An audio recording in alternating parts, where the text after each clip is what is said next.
Hello, and welcome to today's lesson where we're going to look at the process of the two-column proof, and we're going to work with proofs to prove that triangles are congruent. So if you think back to our last couple of lessons, we went through all of the possible congruent ideas or congruent statements for triangles, whether it be side, side, side, side, angle, side, angle, side, angle, angle, angle, side. So we've got the four main areas for congruence. Now, when we look at a two-column proof, what we have is we've got our statements and we have our reason or our justification. Okay, so when we have our two-column proof, we've got our statement, and what is the justification for that statement? Now, every proof starts and ends the exact same way. You want to start every proof with your givens. Okay, that's what allows us to get started on our work. So in this case, our statement is triangle ABC, the large triangle, is isosceles.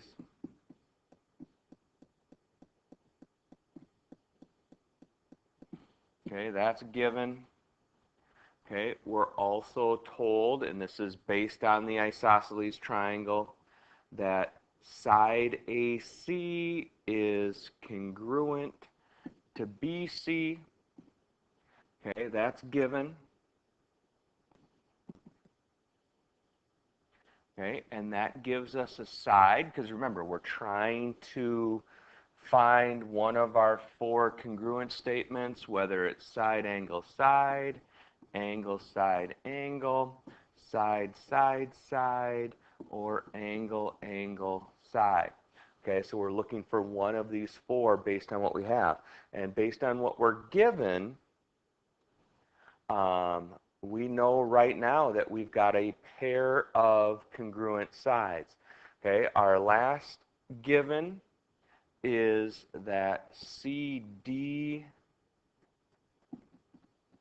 is the bisector of angle C. Okay, so all of that information is given to us.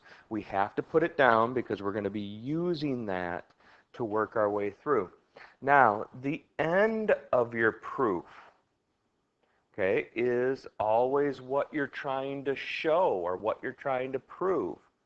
So in the very end, we're going to have some steps in the middle, but the very end of this two-column proof, we're going to try to prove that ADC, okay, so if we look at that triangle, here is ADC as a triangle, is congruent to BDC. Okay, so this triangle here. Okay, so now we've got our givens. We have to go down to what we're going to prove. Okay, and we got to get that ADC, BDC.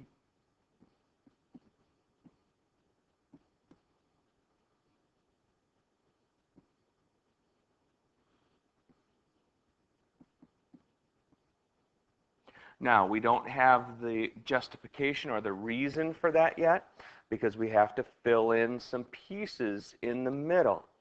Okay, so right now we have pretty much everything that we're given is there. We've got an isosceles triangle. We've got the tick mark for the two sides. Okay, so that's giving us the side and side that are congruent. And now what we have to do is we have to find the other pieces and what's the reason for the other piece. So, you know, one thing I can see here is based on a bisector. Okay, if they tell us that CD is a bisector, then I know that angle 1 is congruent to angle 2. Okay, now, why do I know that they're congruent? Well, they tell us that CD is a bisector of this angle, and that's telling us that it's cutting it into two equal parts. So what is the reason for me saying that these two are equal? It is the definition of a bisector. And that's the reason for that piece. So now, as I'm going, I've got a side. I now have a congruent angle. Okay, so I can see right now where I'm trying to go. I'm either trying to go AAS, I have a possibility there, or SAS. Okay, so we're looking through. We could also have ASA depending on the situation. Okay, so we've got three, and we have to look back at, in this picture, what do we know or what can we prove? And there's one thing that we know about these two triangles. We know they share a side CD. So since it's a shared side, we know it's congruent, and we're going to put that piece in. CD is congruent to itself. Okay, and there's a property that gives us that. We call it the reflexive property.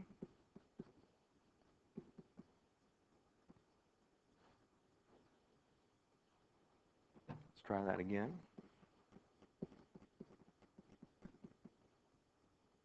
Okay, so we've got the reflexive property is the reason for that piece. And now we can see that CD is congruent to CD.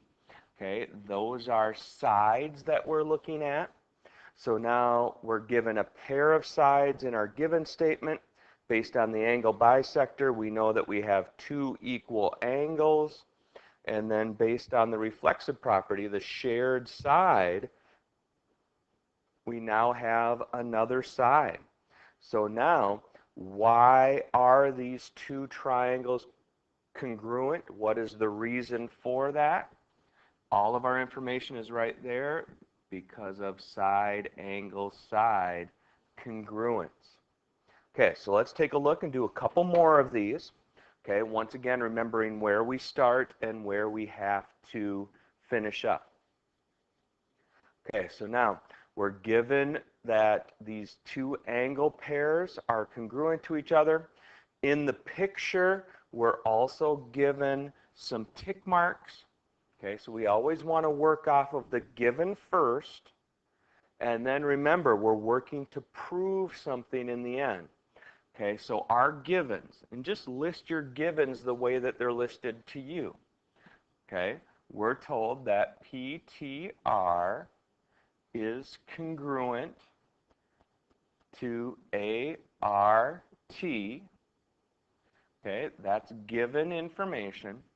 And we were given an angle pair in that situation.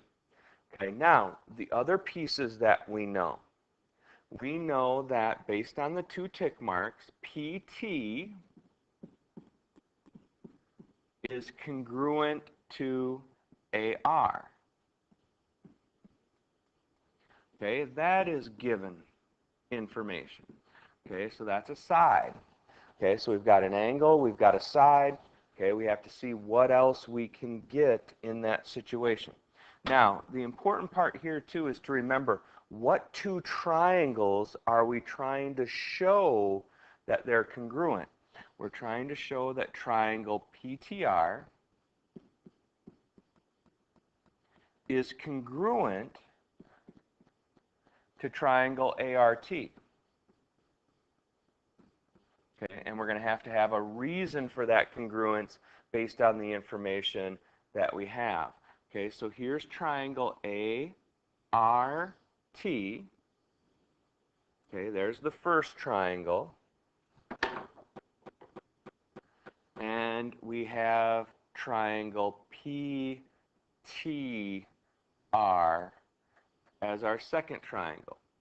Okay, and what we're told is we're told that this angle and this angle are congruent. Okay, so we've got sides, we've got angles, and then now, once again, we have to find something that we know. Okay, we're always looking for shared sides, shared angles, or parallel lines. Okay, those are the things that we can use for our justification. And in this case, across the bottom, we have another shared side of those two triangles. So we put that piece in. TR is congruent to itself. Okay, reflexive property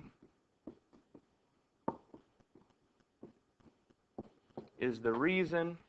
Okay, and that gives us another S. Okay, now, what we want to remember is, some of you might be looking at this and say, oh, we can't say a bad word, it's ASS. Okay, but we have to look at the picture and see how those pieces are represented, because they might not be listed in order as they go around the triangle. So if I go around the green triangle, I've got a side, I've got an angle, and then I've got a side on the bottom. Okay, so now we're looking at the triangle, and those pieces are listed in the proper order. So our reason for this congruence is side, angle, side. And you can see this is a really quick proof right here based on the two pieces that we were given. What did we have to find based on the shape? And those three things gave us enough for our congruent statement of the two triangles. Okay, so now we're looking here again. Okay, more information. Okay, we're told that the triangle is isosceles. Okay, now what we can do is we can probably skip a step here, and we know that we have an isosceles triangle with AD equal to CD. So that can be one of our first givens in this situation. We know that AD equals CD. Okay, that's a given. Okay, also based on isosceles triangles, we know some other pieces as well. But let's look through and see what else we know. We know that BD is a median line.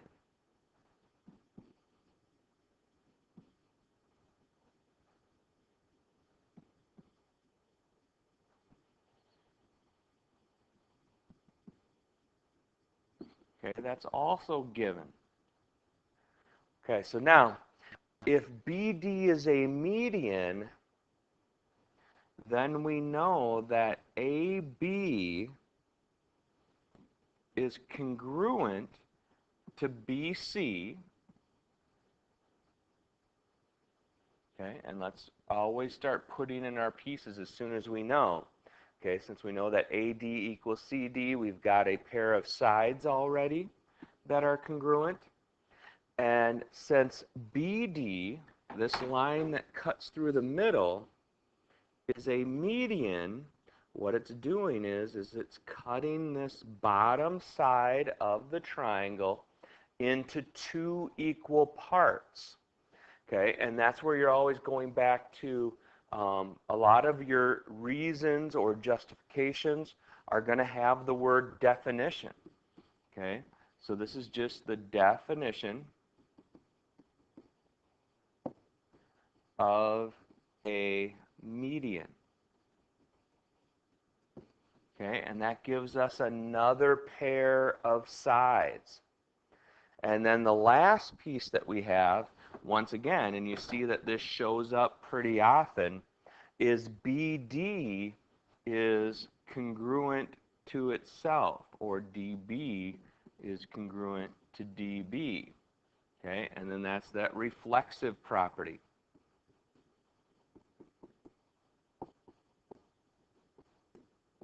And that gives us another pair of sides. So we can see our justification. How do we know that the two triangles, ADB and CDB, are congruent? The reason for it is side, side, side. Okay, so remember, you're always starting by listing your givens. You're always finishing with what you're trying to prove. Okay, so that information is always listed for you in any problem. And then you're using your congruent statements as you go through and other background knowledge of geometry to get you your equal angles, your equal sides, or congruent angles, congruent sides for finishing those pieces. Okay, so now, okay, working through. Notice that we're giving you the same triangle, but we're just giving you a little bit different information. So in this situation, we're back to the same triangles, but we're showing how we can have different statements for proving based on what we're given. Now in this one, all we're told is that we have an isosceles triangle. The triangle ACD is isosceles.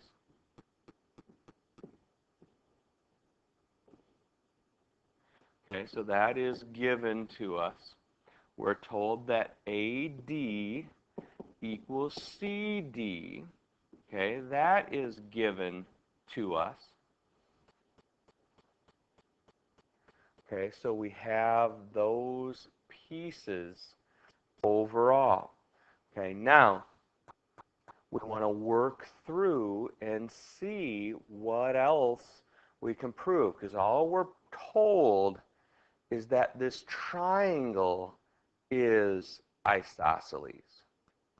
Okay, so that's all we have, and we're going to try to work through based on what we know. And the hard part is you can't think back to any of the previous problems because we don't know anything about DB. We don't know that it's an angle bisector. We don't know that it is a median. So we have to work with only what we know. Okay, so we have our givens. Now, what can we pull out quickly? Okay, we can pull out quickly that DB is congruent to itself. We've seen that every time.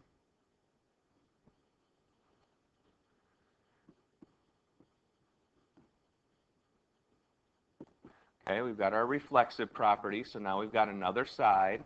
So we've got two sides. And from an isosceles triangle, what do we know from isosceles triangles? We know that the two base angles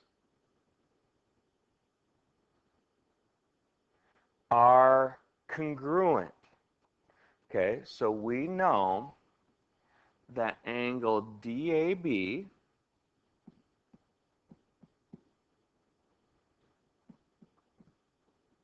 is congruent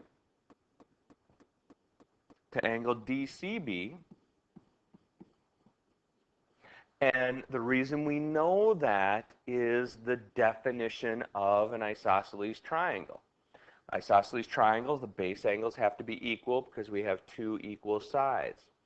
So we've got definition of isosceles triangle.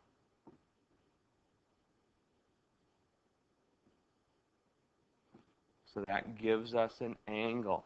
Okay, so now we've got some pieces that we have. We just have to make sure if we have the right pieces for this situation. So we have a side, we have an angle, but now if you notice, I would have to skip over a side, skip over an angle to get to this next side. Side, side, angle. Okay, so the problem is, okay, this is the one type that does not work. So in this situation, based on what we're given here, we don't know where DB is. It could be straight down, but it could cut down at either angle. And this is a cannot be determined.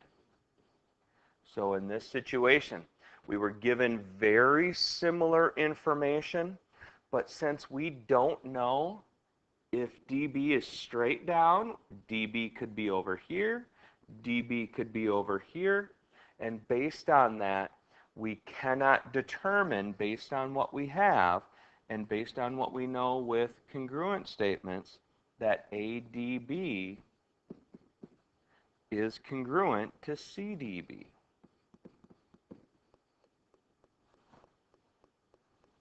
Okay, that concludes our lesson for today. Working with congruent statements and building two-column proofs.